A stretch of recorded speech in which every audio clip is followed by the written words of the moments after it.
Hello and welcome to the Uncolored Podcast. Of course, it's your girl, yours truly, Venita Akpofure. And as usual, I'm going to be taking you on a wonderful international trip without any visa. Want to jackpot but stuck at the starting line? Meet Vesti. Get a US green card if you have a master's degree, access to loans and savings accounts, and enjoy full support for your school or work visa. We handle your banking and visa support fast and easy. Go with Vesti. Today, we're going to be talking about choosing Nigeria and patriotism. Because many of us, even though we have been in the land of promise, still find it difficult to look back and choose our motherland, or some just regardless would choose it anyway. I have two very, very prominent, insightful guests today. I am super excited. Una go carry notebook, carry biro, be ready. Next to me on my left, I have one of Lagos's most prominent inhabitants. Yes, he's an architect. He's also a politician. Please welcome our lion, Mr. GRV. Welcome. Thank you very much. Good to be here. Thank you. And my second guest is an explorer of his own. He has been around the world to so many countries. He's an amazing drone pilot. And he also may be known to some of you as Malta's social prefect. Welcome, Mr. Kennedy Adetayo, to the show. Hi. Hi. Thank you very much for having me. This is your name, Malta's social prefect. Please, how did we get it? So in my many journeys, I think I did 20 countries in like 2 years. Wow. I found this very small island and very few Nigerians too as well. So I just kind of planted myself there briefly. And surprisingly, they actually accepted me. They loved the way I dress. I'm always on my cap and everybody just wanted to have fun when I was around. And I decided to stick with that. That's so amazing. So you have it. You said you're always with your cap.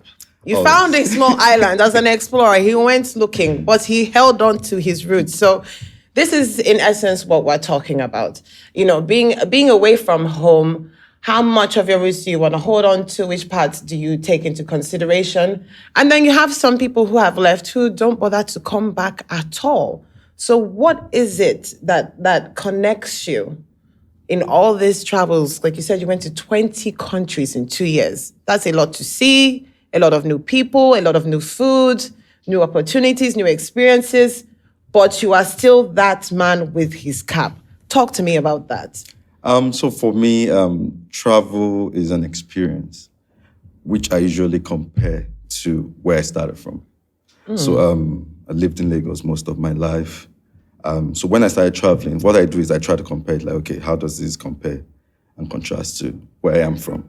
What is the difference? Then I enjoy the difference. That's what I try to do most times. Do you always enjoy the differences? Not always. But at the same time, whether it's good or bad, the experience actually helps evolve either my traveling needs and or my traveling experience. Well informed. I like that. Well-rounded and safe answer. So I'm going to turn to you because we wouldn't call you can we call you an IJGB? I don't think we can call you that. I've been back here for too long. You've been back. How long have you been back? I moved back in 2009. Wow. Oh, yes. You're not one of those anymore. But you definitely went away, had adult formative years outside, and then you came back. Yeah. What made you decide to come back? Why didn't you just stay where you are? What made that choice? I think at the time, there was a FOMO that was affecting my generation. Because Nigeria was very good. There was a lot of potential. I mean, these were the Obasanjo years. And everybody that I went to school with, people that could get jobs like this, whether they're graduates of Harvard, Yale, MIT, whatever it was, they all felt that opportunity was at home. So a lot of us moved back to Nigeria in those years, between 2008 to 2010, and most of them even stayed. I think that the ones that moved back were the ones that had passports. But most Nigerians that came back then typically stayed. And they went on to do some amazing things, I think at the time, Nigeria was looking up. You look at the indices, you look at the job numbers, you look at the GDP. Nigeria was looking up. There was a lot of hope in the country. So you moved back because you're inspired by the promise of what the country That's may have. one side of it. The second side of it is from moving in the first place to high school, which we did in France, which I did in France, and then I went to Nottingham in England, and I went to America. Europe, America, you did all. Yeah. So, but I bring that up to say my parents were always extremely deliberate to say, all this exposure we're giving to you is to come back to Nigeria and use it. So all my siblings, we're a total of 5. All of us are back. So it was constantly that conversation, right? Every summer holiday, every Christmas holiday, you guys are coming back. Just be conscious that you're coming back. You're not going to go and be lost abroad, right? And also it's about transferring whatever value or exposure and trying to maximize and use it for the betterment of your people. At any point while you were, in your adult formative years and gaining all this experience, did you just think, this back that you people want me to come? I think I'm gonna wait. Was there any time? There was, and it's actually an interesting story. Sure. I remember a couple of people I knew in Nigerians that I knew in America at the time, they started to do this arranged marriage thing, right? So they'll go and meet, they date, and it's an agreement between the two of them. Okay, we'll go through this process, we'll be together, we have your citizenship. So I noticed it was quite, I won't use the word endemic, but a lot of people were doing it. And I remember I called my father one day and I said, Dad, this is what people are doing. What do you think? And he was like, okay, so why do you want to do this? Because you want to have access to visas and to be able to travel, right? I said, yes. He said, why don't you aspire to be at a level where you own jets and you can get into any country anytime you wish? Okay, Daddy. Why belittle? Because his perception is this, and I don't mean to sound, as a word for it, motivational, but his perspective in life is this. The extent of your life is based on your vision for it. If you feel that, you know what, I need to get this American woman to give me a passport, it will work out for you and you'll go to church and thank God. And yes, it has worked out for you. If you set yourself up to say, you know what, I'm not going to have any other citizenship.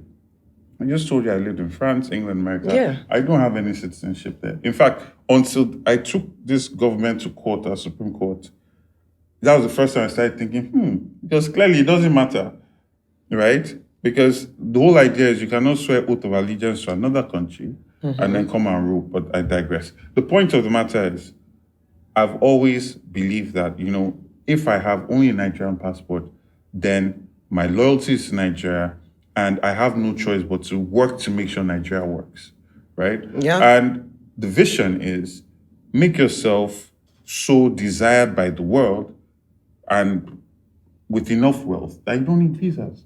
That will be difficult to get, right? So that was an answer to your question. So my father just responded and said, elevate your vision for yourself. So we're going for PJ things, basically. Pretty much. I'm your friend, though. I'm here. Well, like you said, you made a very powerful statement, which is that I have this one book and my loyalty, my allegiance is here. And, you've been quite prominent in the country in recent years. So obviously you're running for public office. And then, you didn't win the position. Did you, obviously you would have been disappointed, but as time has passed, do you feel like you were happy that happened? Or do you still feel like there's a lot that you are able to do and you're waiting your time?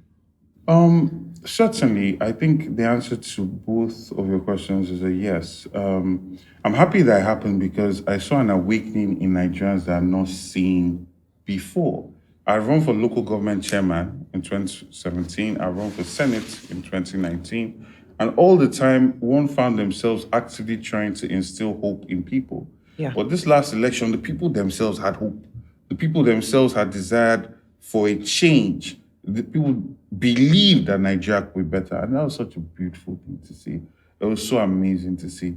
And the reason why, and that goes to your second question, which is in between time, is the reason why I'm at a podcast like this, to be able to talk and instill hope in people and let them know that, we don't give up, right? Everything that is worth having is worth fighting for. And you have to continue. No, there's no nation that you want to jackpot to that did not have its time like this. Yes. And there's no nation you want to jackpot to that patriots and people that stood to fight to make that country better did not do the work, right? So we also have to be ready to do the work.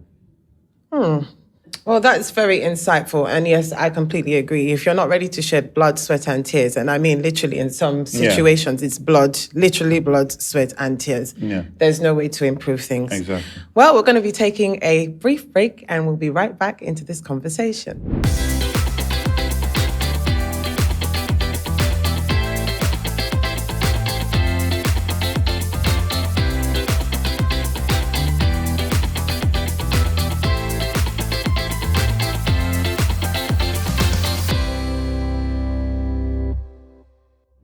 So we are back into this conversation, and I'm coming to you, Kennedy. I have to ask.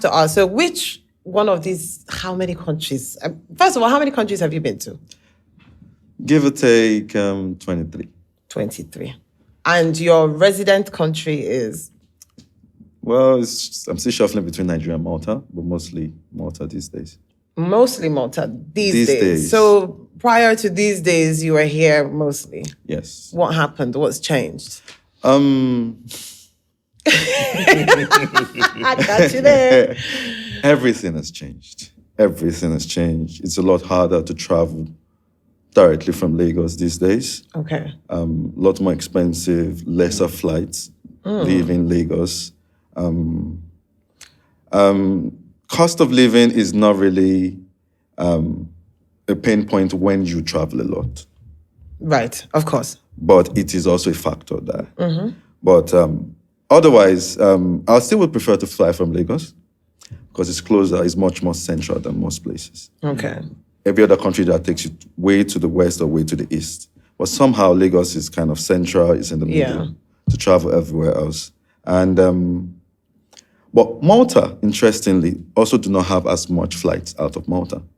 Yeah, Malta's very small. Very small. It's Yes. just like 23 kilometers by 14 kilometers. Just Wow. 540,000 Very little, people, which is less than the local government in Lagos.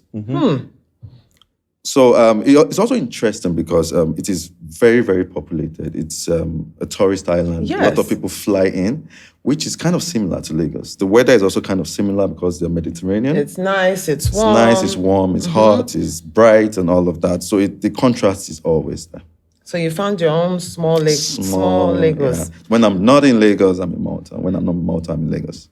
Are you dual citizenship, if you permit me to No, ask? I would not do that. So you're moving around with your one book as well? I kind of like the fact that I can scroll through my Nigerian passport and see a lot of stamps. And And visas and stuff All like your that. pages are full now. Almost, You're enjoying. almost. There's still space for a little more. Where next to? So I tried Thailand 3 weeks ago. Oh, wow. How was that? It was interesting. It's exactly like Lagos. Ha! Thailand? It But was cleaner.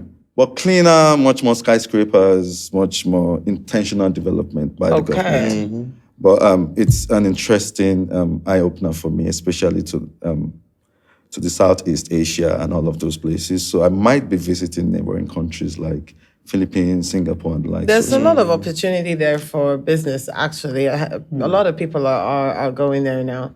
But, back to this book. There are lots of Nigerians, or I have friends, or I don't know, this must have happened to you at some point, where you go out and they're like, oh, I want to travel to so-and-so, but visa process. You're lucky you have that book. You're lucky you have that book. You're lucky you have that book.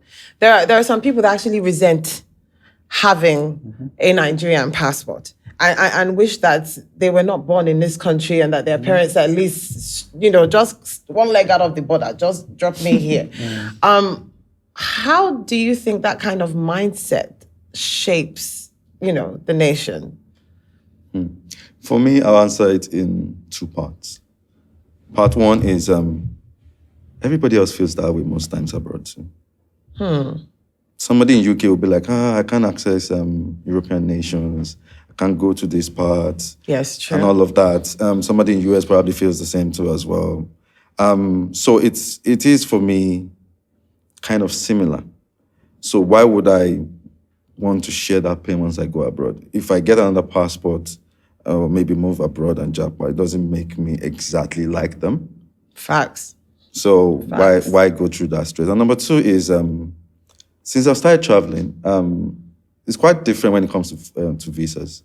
If you have a day job, you can take care of yourself, and they know that you can. They probably look you up and see that you're good. Visas are actually quite easy.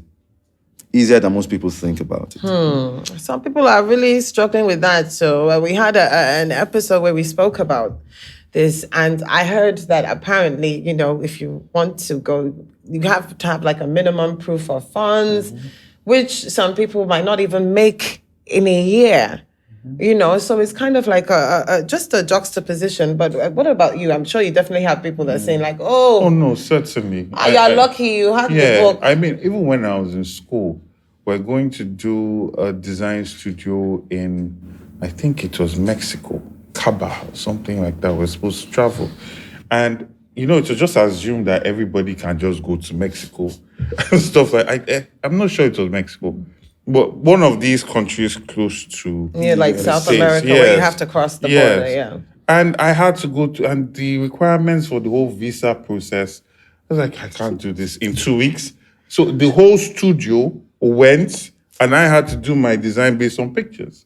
Now, in that moment, I was not happy. Yeah. I was not happy because most of these people did not need to get a visa. They just went, At the same time, it's a reflection of the standard and quality of our government, of our governance, of the country. Because the more acceptable your passport is, a reflection of the good governance that's going on in that country. So I think that's also a situation where you need to put more pressure on your government to do the right thing. And then the quality or power of your passport increases. I think there's a ranking of passports. There's a ranking, So the hope is that we have better leaders that are able to elevate us on that ranking of passports. Okay, well, even traveling, coming here and having so many different cultural differences, over time, over the past 10 years, because I've been here for more than 10 years, it was interesting for me to discover that there is still differences. There is still, conversations about differences here. So yes, in UK, you'll have it. In America, you'll have it. You have people from the South, they talk a bit different. People from South London talk a bit different to North London. But it's never been a thing of tribe. So I first came into contact with elements of tribalism when I moved back to Nigeria. So I get this thing, or I feel like, let me not say that nobody's going to walk up to me and necessarily tell me to my face all the time. But sometimes I'm made to feel like I am not Nigerian enough. I live here. I'm using my voice here. I have Nigerian children. However, I'm still not Nigerian enough. So, or you're not, more one way to this tribe enough. That was a struggle for me. And I know you kind of came, that was a trending situation for you. I'm sure you were like, this is not even why we are here. Like, can we focus? But like, have you ever experienced anything like that? Did you expect that? What was that like?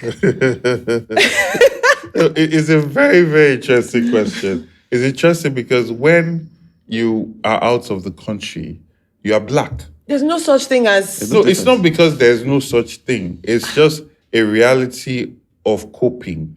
Because the thing in front of you is much bigger than your micro identity. The police is not going to ask, are you Yoruba, are you Igbo, are you Hausa? If they are profiling you, you are a black man or you're a black woman. Right, correct. And if there are things that they are going to use against you, it's going to be based on race. So all of us are all black, whether you're Ghanaian, whether nobody's bothering with that.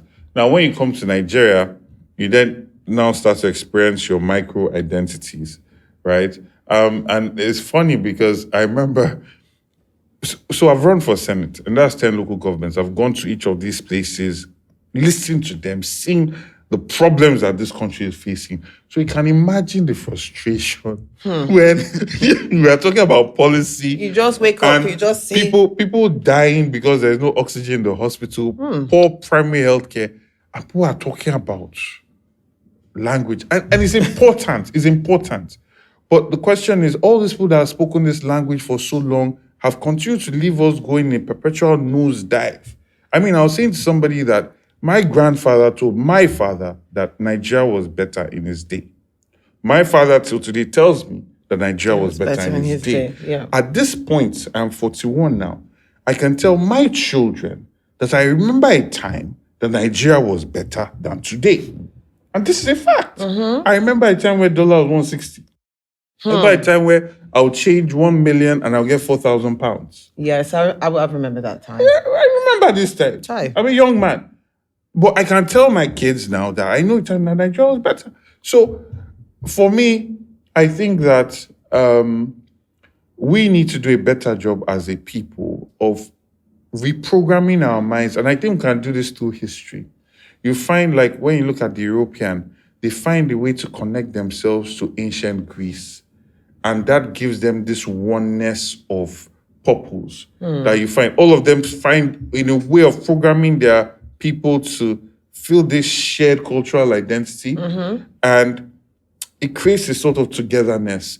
And no matter how they fight among themselves, I mean, look at France and Germany. Together, yeah. Look at all the fight but look at all of them when they want to come together to destroy Gaddafi. Do you understand? But we are so busy fighting ourselves that we cannot even create a bigger purpose, a bigger goal. We are always just susceptible to being colonized, susceptible to being exploited, because one man wants to do something, they'll say, because you're Yoruba, that's why you're doing this. That was and it's really putting us down. A divided house can never, ever stand. And we need to come together, enthrone merits and things like that. But to touch on more the superficial aspect of the question, I feel that there's a class issue where people feel that if you speak Fone, it's almost like an insecurity. Yes. And it's like, okay. And you know, some people, it's not their fault. They just feel like, okay, if you are this way, then you're not humble, you're not going to like me. So before you don't like me, I'm not going to like you, and I'm going to put you down. You know, that kind of thing. And it's just the way people manage differences, which I still think comes down to a class thing. But then I also feel, and it's just like if you buy a new house on a street that does not have a new house. Obviously, people on that street would not be really... You'll stick out like a sore thumb. But then you find that we have cultural things that we do where you'll come and wash my house with me. You know, so you come to my house, you eat, so is that our thing? So that bad belly you have, you sort of wash it out. I have to wash it out. So there's some practices that help you do that. But I also feel that we all have to be very sensitive about the situation of having so many people that are struggling around and just trying to make as much difference as you can. So the more somebody associates with you, the less likely they will give in to these kind of ideas and these kind of narratives, and just do better for ourselves as a society, I think. So just to follow up on your experience, you know, it was, like I said, a thing of the language barrier. So pretty much traditionally all the leaders or that are taking these kind of positions, they were Yoruba speaking, and Lagos is recognized as a Yoruba speaking state. So when it became public knowledge that you don't speak Yoruba and that caused, you know, such a thing in Lagos, I don't think everybody quite was able to identify why you were so convicted in your position. So for those that don't know, and those who have no idea of what happened, I want you to, you know, just confirm. No, okay, so there's one, I need to allay certain ambiguities. Okay, thank you.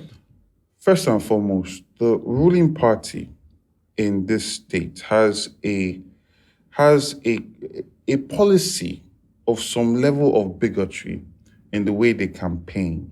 Whether it's Jimmy Agbaji that speaks Yoruba fluently, and they all of a sudden they call him Jimmy Chukwu, And it's almost as though as soon as you challenge Bola Ahmed Tinubu or the structure that he believes or he controls, your Yorubaness is taken from you.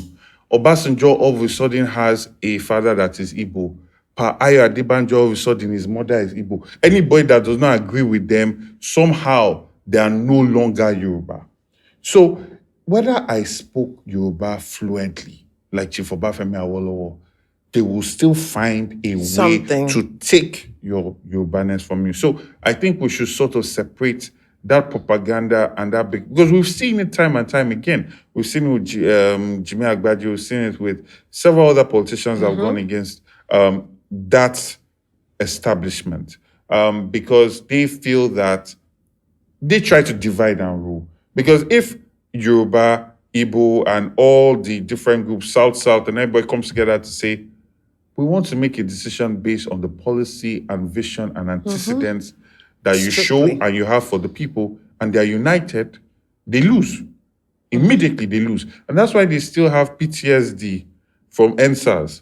Because NSAS was a situation where everybody, regardless of tribe, came together to demand for better governance. Till today, they still have PTSD from that. So what they try to do is divide and rule. Now, with Yoruba, my mother is Igbo, my father is Yoruba, from Lagos. Our history, at least we're making history. We've been part of history for over 250 years in Lagos. I keep telling people the city hall was built on my family land of Lagos. So it's not, there is no controversy in that regard. And Lagosians know.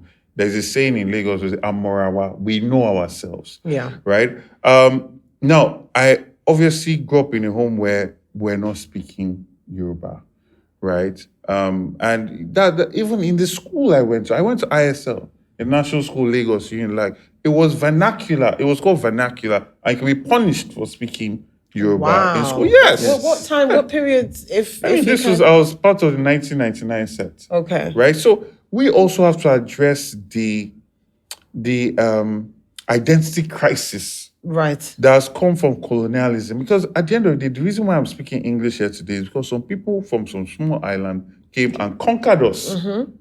And defeated all our kings. In fact, our kings did agreement to them and made money and helped them. So when people are trying to take this thing or be as if like a Frenchman does not wake up and speak German because the French leaders fought the Germans and won. Right. So they were never colonized. Right? That being said, I feel that now that, there must be deliberate attempts. And not just, and the funny thing is, most of these people talking, go and check if their children can speak Yoruba. My dear. Most of their children cannot speak any languages. So us now from this generation, because language is important. Language is important. Yoruba is the basis by which algorithms and computer code was formed, right? There's so much depth and wisdom in Yoruba language, Yoruba spirituality, Yoruba proverbs, and just even the culture of the language. And this is something that we now have to be very deliberate about in passing to our children, right? We need to be deliberate about it. I speak Yoruba, but I don't speak it as fluently as I do English. And I think that I'm a good communicator. So if I'm speaking another language, I want to be able to speak as fluently. But 2027 is going to be very different. They're not going to have that weapon to use. Let's see what they will now bring up at that point in time. Because to be very honest, I don't think, yes, it does help to be culturally informed. And yes, it does help to communicate fluently in any environment that you're in. But it does not take away from who you are and what you can do.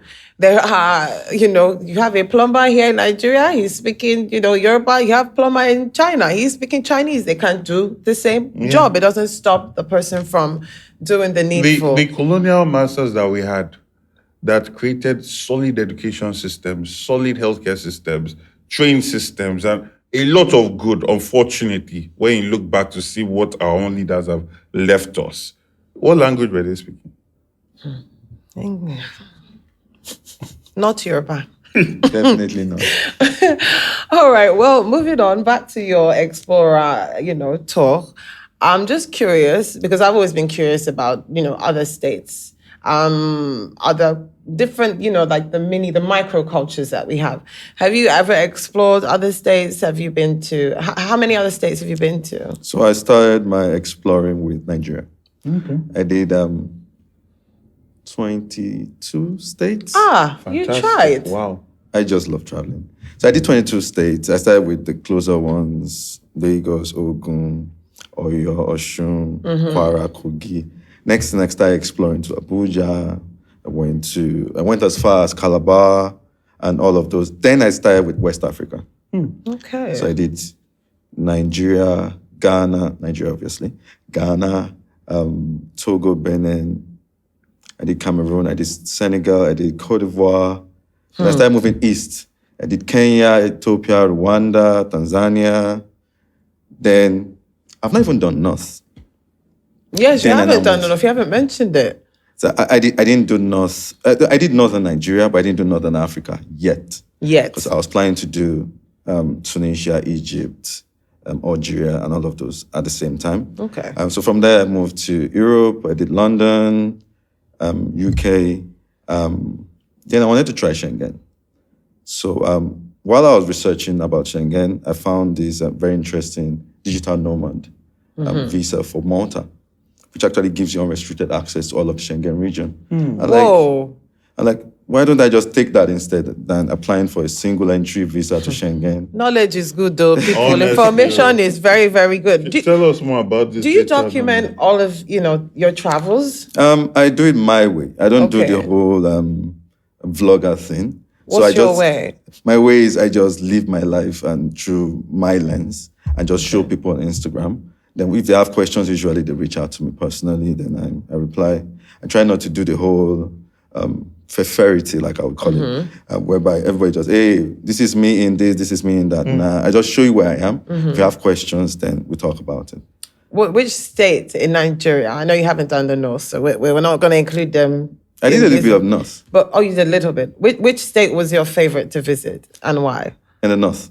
Or in Nigeria? In Nigeria, yes. Well, am I allowed to say Lagos? You cannot put Lagos, though. Apart from Lagos, apart from I think it's all your state. Okay. Because I love Amala. Even though I've not eaten it in 2 years, but... This Amala. I love Amala and actually I just pick my car, go to Ibadan, just eat Amala and come back. But Amala is in Lagos now. It's not like the same. Chai, this Amala, I don't know what Just like pounded yam in Ondo. Yes. It's not the same. It's not the same. I was in Ondo one time and I was staying with my friends and the mother woke up around 7 a.m. To pound And yam. the breakfast that we had was pounded yam and just vegetables. Yes, around 8 a.m. Pounded yam and vegetables with some tomato.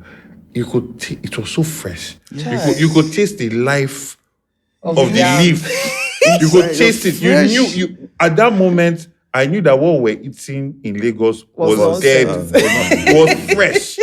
Imagine eating pounded yam early in the morning and you feel, I had breakfast. I'm ready to start today. It was unusual to me, but it's so fresh. So fresh. This Amala, I'm not really a fan, Shai. It just looks, if it's the color for me. If it's by looks, most Nigerian foods, you will not eat them. True. Very, very true. I have tasted many meals that look a bit sketchy and they taste wonderful. So has there ever been anywhere or any country, any place that you've been to where you're just like, I don't think I can say no to you. I can't give up Ondo, Poundo. I can give up Ibadan, Amala just to be here. Is there anywhere or is it really true that there's no place like home? Okay. There's been countries that are close. It's close, like made me look back, like, do I want to? But Which one that you said, yay? I am actually genuinely confused. Which one? Confused, yes, just maybe Kenya. Okay. But there really is no place like home. One thing that I do that makes me miss home every time is anytime I leave the country and leave Nigeria to travel anywhere, I don't seek out Nigerian food. Okay. Which is what most people do when they get somewhere else. Oh, where's the Nigerian food here? I don't do that. I enjoy the culture. I enjoy the people. I enjoy the experience. That makes me miss home. Like, okay, when next time I going home to go and eat my amala? So that in turn makes me almost always miss home. What's the longest time period you've been away from home? I think it's Malta. And that's very recently. Before now, it was always 2 weeks, 3 weeks, 1 month, here and there around the world. But in the case of Malta, I just fell in love with Malta. Then the Nigerian community there are very, very wonderful.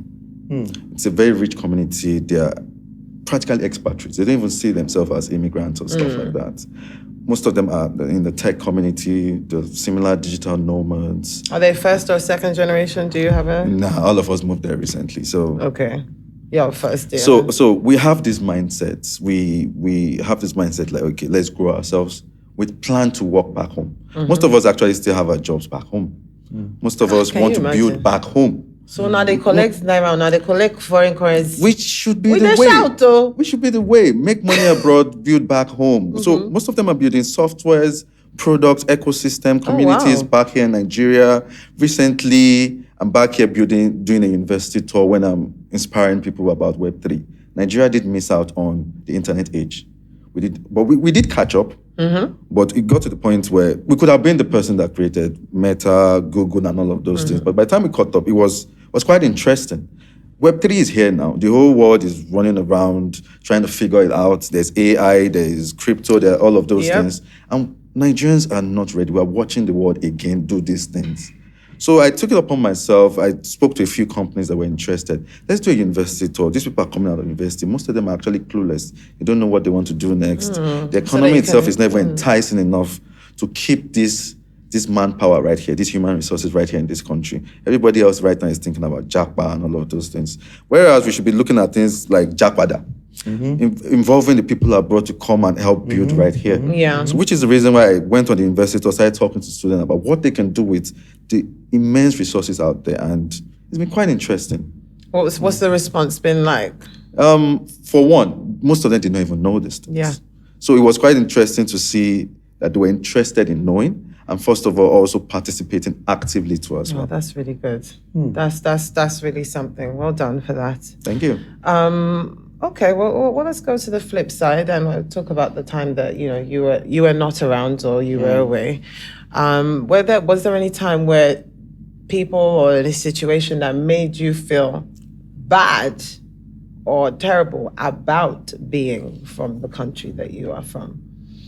I would say it is about the country. It is just being black, being African. Okay. Right? Not even being African, being black.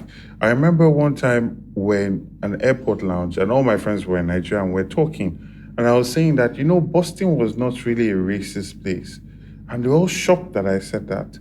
And they reminded me that, well, first of all, Boston and Cambridge are separated by a bridge, and people in Cambridge area, Harvard, MIT, police is kind of more careful with the way they do things. But then they told me something. He said, do you realize that every time we went clubbing, we always waited for John?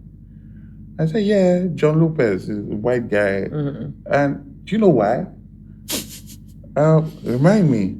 Because we're not getting in the club if John was not there. Oh, wow. and it then dawned on me that is the reason why,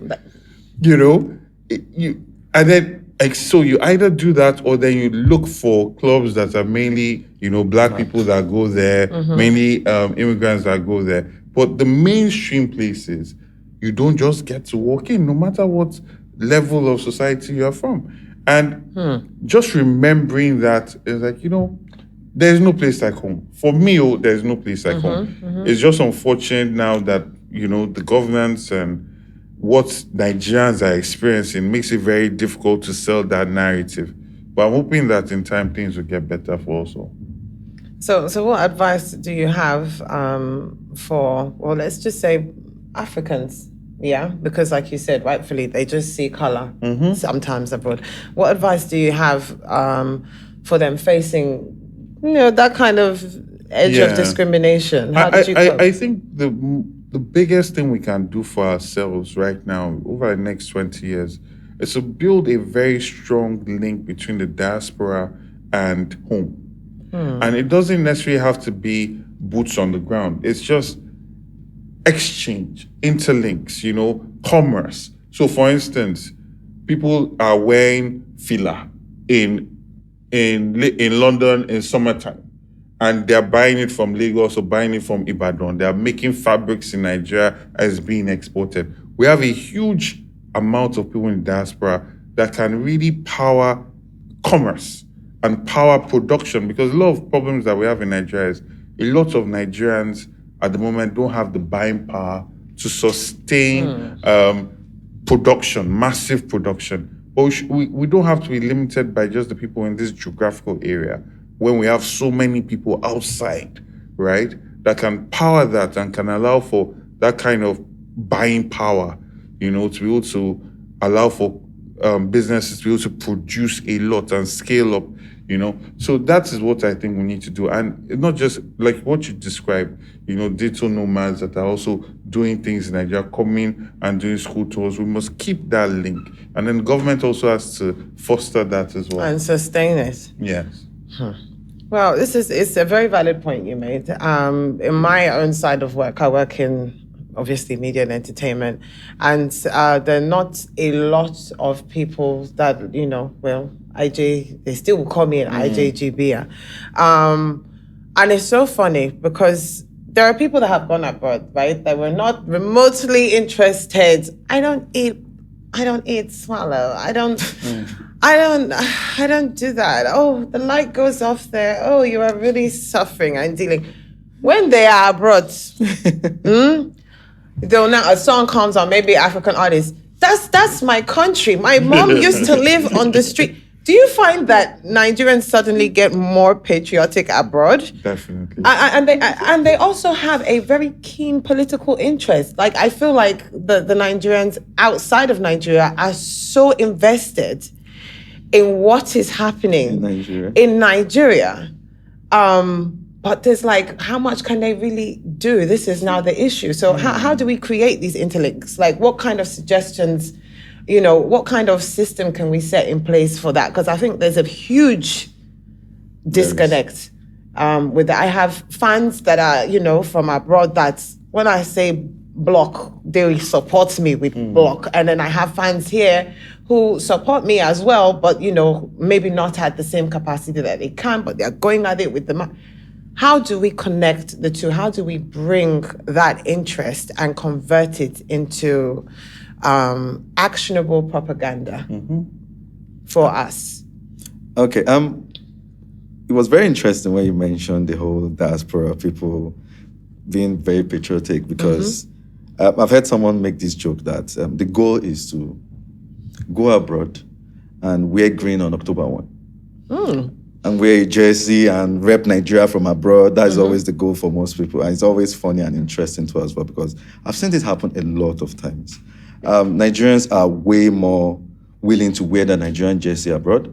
They're more willing to wear the trad abroad and all of their own one bed. They take time. They actually get tailors in Nigeria to make clothes for them and send it down there. Why? Why does that happen? It's a mindset thing. It's a mindset thing. Usually, most of them get there and still feel the need to connect back home. They're just doing it in the wrongest of ways. They feel it's just that part of culture they need to show. Whereas someone like me wear a cap and they're like, that's not the dress code. You should not do that. And I'm like, I'm me everywhere, every time, to anyone. So the disconnect actually also brings opportunities. Because recently, if not for, let's say, how the economy is right now, Nigerians are usually excited to come in December. Yes. They're excited to come for a family's wedding, a cousin's wedding, and all of those. They usually love it. So if we can actually tap into that opportunity, it will become seamless, and it's two ways. They would almost always come home. Usually when they come home, they're spending more, there's more remittance and all of that. The culture is also being held up high. But at the time where there's no reason to come home, or they feel like everybody's billing them, the economy is not that good, flights are now very expensive, and all of those things. At that point, we're beginning to lose the diaspora, which should actually be our friends. Can I add to that? Please do. I'm it's curious. It's a very, very powerful point. You see, our government and us in Nigeria must see our diaspora as one of our biggest resources. One of our biggest resources. And there must be a conscious, intentional attempt to draw them in. Things like voting, allowing diaspora to vote. Yes. Right? It's something that will tie their interest in. America does it. A lot of all these countries do it. Right? They have UK does it. UK does it. They have their diaspora that also participate in elections. And why not? Because these are people that are sending a lot of money into the country, right? So they should also have a say in how government should work. We should have a situation where our embassies are effectively run. When you see all the videos of people coming to try and renew their passports and it's so problematic, they have to bribe this person, they have to stay on queues for long hours. Every time I see diaspora talking about the embassy and their experience with Nigeria abroad, the Nigerian institution, is always in negative light. That needs to change. They need to be prioritized so that experience is a positive one. It's seamless. There should be a process where you don't even have to come to the embassy. Your passport should also come to you, right? That will allow for more interaction. And then lastly, we must have a system that fights for the interests of our people outside the country so that they feel that, our people are fighting for us. Yes. That is what, you see, we have a very superficial idea and it's what you touched on. We just wear a jersey on October 1st. And can you really blame them? Like, what is the thing? How has the country fought for them? How has the country fought for them to feel patriotic every day, right? You have a situation where people you should be able to go to your embassy and complain about discrimination you're facing. And your ambassador is supposed to be able to write a letter and actively support our people. I mean, look at China. You come in to Nigeria as an immigrant, the Chinese bank is supporting you to build warehouses, to build companies, to industrialize. Full support, right? And I'm talking about even people that are getting jobs out of Chinese prisons and are coming here. You cannot do them anyhow. The Chinese diplomacy and embassy will stand up for them. Yes. And that's where we need to get to, because we have so many vibrant, capable people living outside the country as well. And they're bringing a lot of resources in here. So we must treat them as a valuable resource and hold them properly, like golden eggs. Well, I feel that will really improve things. Touch on that, because we kind of have a reputation, when it comes to prominent persons that represent us in, global situations. An example, I'm going to go to sports, our athletes, for example. Now, a lot of, these international class athletes are not necessarily based here. And when they get into these kind of competitions, Olympics, where the football one as well, AFCON, etc., they are representative of us as a nation, outside. And then you hear all these stories about them, just generally not really being treated well. And some come out to speak about it, which in all fairness, as a human being, you should be able to. For some, it's their first time coming to the homeland. They are very excited, and then they have this kind of situation.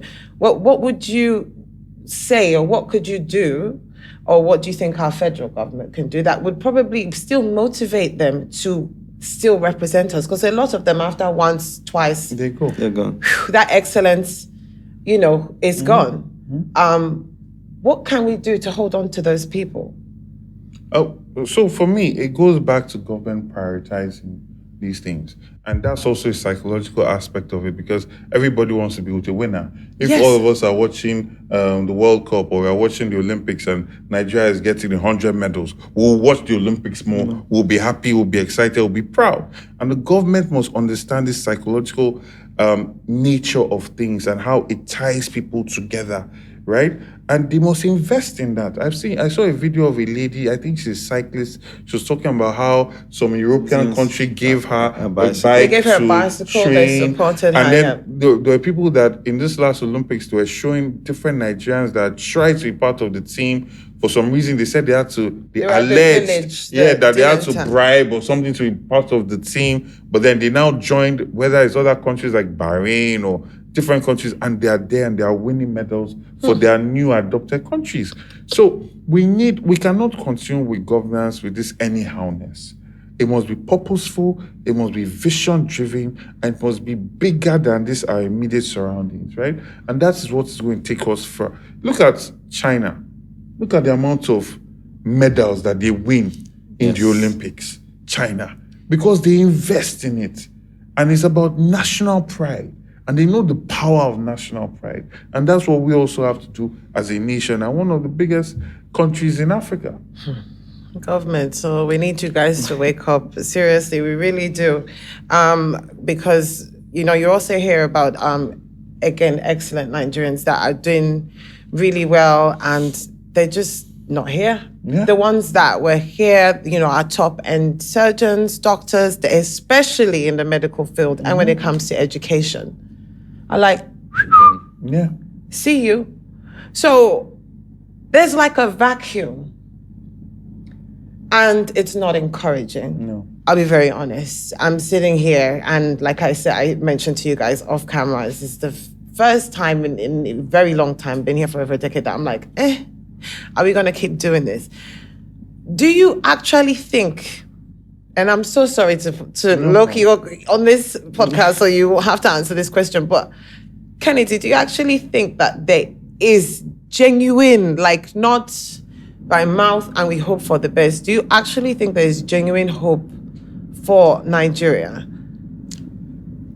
Even though it's not about what I think, I would love to hope that there's hope. But reality does set in and you actually begin to question everything else.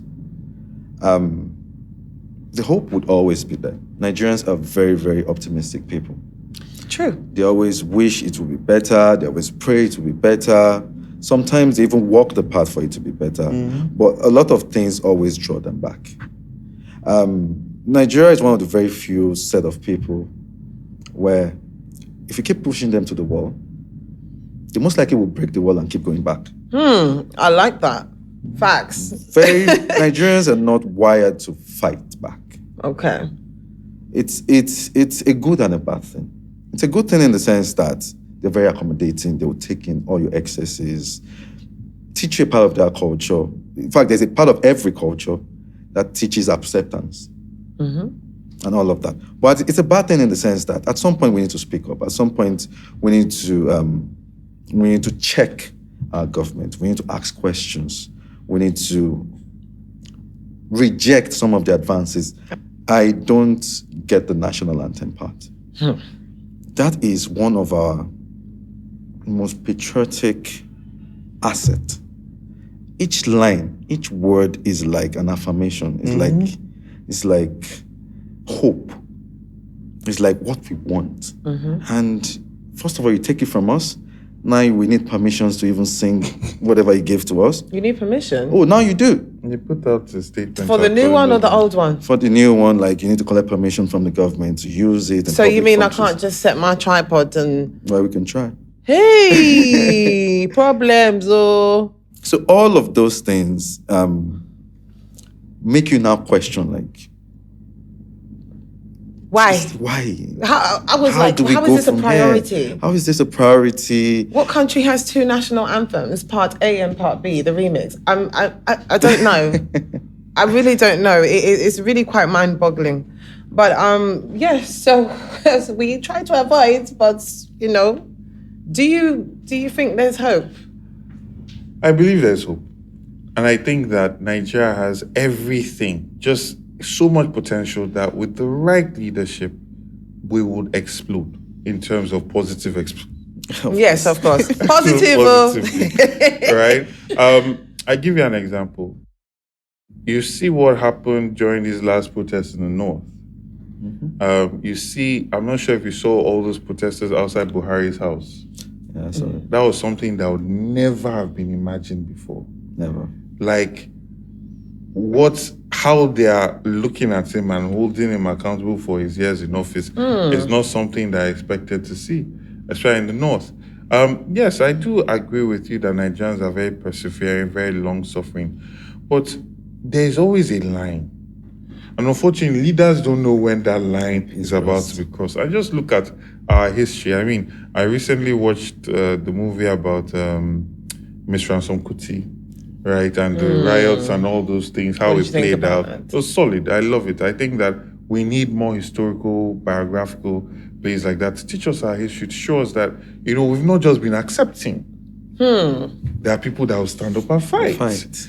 You look at the Aba riots, you look at the protests in Lagos against an empire in which the sun never set at the time, the British Empire. So a point comes where people stand, because you cannot keep looking at your children and you're now feeding them once every 2 days. You're going to be angry. Of course. You're going to stand up. It's inevitable, regardless of how they want to continue doing this thing. The prayer is that it's done in a peaceful way. This transition or revolution will be a peaceful one. And I believe we just need to have visionary leadership. We need to find a way to create Nigerians. And I think that is what is holding us back. Yes, we can have pride of culture, a proudly Yoruba person, proudly Benin person, proudly a Northerner, right? But we must now look for our overall interest. And once we start looking for our overall interest, not the interest of you and your family and your tribe, but our overall interest, Nigeria will be a very, very wonderful place. We need a united agenda. Yes, we do. Essentially.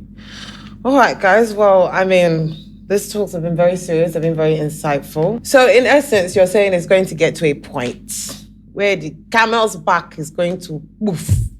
And, in history, in time, historically, yes, we have been quite amenable and flexible. But yes, we also, when we are ready and we are tired and good and fed up, we're ready to fight. So in this current, let's say from the past 2 to 3, let's even say 4 years, with what has happened in government and in the country, and with the frequency in which people are saying no or pushing back, how close do you think we are to that line before we can start to turn over into the new governance? Yeah. I believe that we are here. We are already here. I think that people are just, everything is in place for a spark to set it off. Because the problem now is that there's no policy or no real attempt to truly move Nigeria forward in a radical way that's a departure from the nosedive that she currently is in. Right? So, for instance, I would say a radical way would have been a president that would come in and say, listen, Nigeria is going to get very hard, so I'm going to use my personal cars to be going to work. Okay, right. I'm going to, that money for the First Lady's office or for the office to buy cars, let's put it towards education. That's radical transformation. It's the way you see, and you cannot have a political elite that wants to be living lavishly while there are people who are in hunger and somehow the country is going to transform. No. You look at people like Thomas Sankara when he came in, he was very, very intentional. You see the car that he used. You see the salary he paid himself. You see the fact that he said, I want everybody in civil service start wearing our natively made weaves. And then the entire civil service started wearing that. We are not going to take loans from the World Bank. We're going to come together as communities and lay our own train tracks. Right? So he then avoided taking loans and having to pay back those loans and having to be indebted to them, and came as a community. That's transformational leadership that takes the country to a completely different path. But what we have now is the same of the same.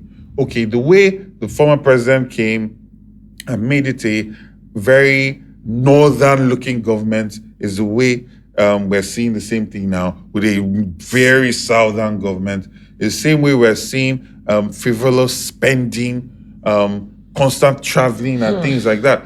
And what I'm trying to say is there doesn't seem to be any signal or indication that we're going to change anytime soon. So things will only get worse. So when we say that we're at the line, right? It's just going to be a dance that will determine how this thing is going to move forward. You were going to say... Yes, I believe... about hope. Yeah, about You're hope. hoping on hope. I'm hoping on hope. Mr. Malta. I believe Nigeria and Nigerians are at a roundabout. For now, we're still spinning round. Okay. At some point, we'll head back. We would be able to challenge this very government. Government that has been stifling, has been squeezing, and has been... At some point, it just takes... So the fuel is there. The ignition is there. Who's going to light just the that match? spark. And nobody for now knows what that spark will be. Going to be. But by the time it hits, we would all feel it. The question now is, are we going to be in the forefront helping out? Or are we going to be on the sidelines? On the sideline. watching? Yeah. That's the question. Well, this is your hope. I want to measure it though. You're hope on hope, and you're straight up, yes, there is hope. So let's say goodwill scale from 1 to 10. Where is your hope sitting? At the moment, my hope for Nigeria becoming truly transformative in the next couple of years is at 7. That's very high. Yeah. Very optimistic. I swear. Yeah. I love that for you. What about you, Mr. Kennedy? Because my hope is on hope. Yes. I'm sitting on a 5, a solid 5. Solid 5. Yeah, I think I'm going to be 5 there with you. Yeah. The reason... But you know, a politician is a merchant of hope. Yeah, So true. you can see hope where I can see some lights where most people see dark. I can see light, definitely. I was present to witness some of the uprising, let's put it that way, in Lagos, especially. And I've never seen so many people in my generation be so invested in, we just have to do better. There's somebody here, I don't want to have to leave, etc. So literally, it's very dicey. We're literally on the cusp, like you said. So I'm on a 5 with you. On that note, guys, we're going to take a break. And when we come back, we'll be doing something fun and something light and something not so serious. See you on the other side. Want to jackpot but stuck at the starting line? Meet Vesti. Get a US green card if you have a master's degree, access to loans and savings accounts, and enjoy full support for your school or work visa. We handle your banking and visa support fast and easy. Go with Vesti. We're going to do a little bit of, something light. We've been very serious. I want you guys to have a bit of fun. And we're going to play a game called This or That. So it's rapid fire. Okay. You don't have to... Overthink. I don't want you guys to be political about your responses. Okay? So let's start with the first one. You've been invited to a wedding. Agbada or tuxedo? Agbada. Okay, all right. There is a tornado coming and you are locked in the house. You have 2 meals to survive the next 48 hours. Poundo yam or chicken nuggets and fries. Mondoyamo. And then You guys, you have gone to everywhere and you're still picking this. You need something that will sustain you. 48 hours. 48 Okay. hours is a long time. All right, okay, let's do education then. School at home or school abroad? School abroad, I'm sorry. Abroad. All right, then last but not least, earning and saving and investing in Naira or foreign currency. That goes without saying now. Do we have to answer that question? Okay, let me flip this. If this question is gonna go 2 ways. For you, because you're already outside, if you got a job opportunity to do exactly what you are doing, but do it on home turf, would you say yes? I always say yes. You know why? Every job I've taken has been top-level management, but I've always insisted that I take over the African arm. Okay. So I've been head of marketing Africa, head of marketing Africa. Okay. All right. Well, in your own case, I can't do it. No, wait. Now I'm coming. Now let me cook this soup well. You are chilling, minding your business. Yeah? 2027 is coming. You're getting ready. You get a phone call. Hey, wait, I don't know which state you were in Yankee, but I say, hey, actually, do you know what? You've been so big. Your message has gone out so far. Yeah. We would like you to come and run for governor here. Nah. Would you go? No. Really? Oh, I love that. Oh, thank you guys. Oh, you love us so much. I feel so loved. All of you at home, I hope you had a great time with this conversation. I know you guys are going to chop it up in the comments. But before we conclude, I just want to say thank you. In my own little way. And from Vesti, of course. So I just wanted to give you both Thank you. a goodie bag. Thank you. Vesti are the sponsor for our podcast.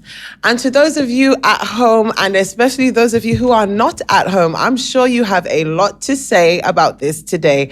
Please make sure you write your opinions, your comments down below. If you have something in this conversation that you can relate to, make sure you let us know. Or if you completely disagree, please make sure you let us know. If you also have any topics that you would like to pop up on this podcast, let us know down below. Feel free to comment, like, share, and subscribe.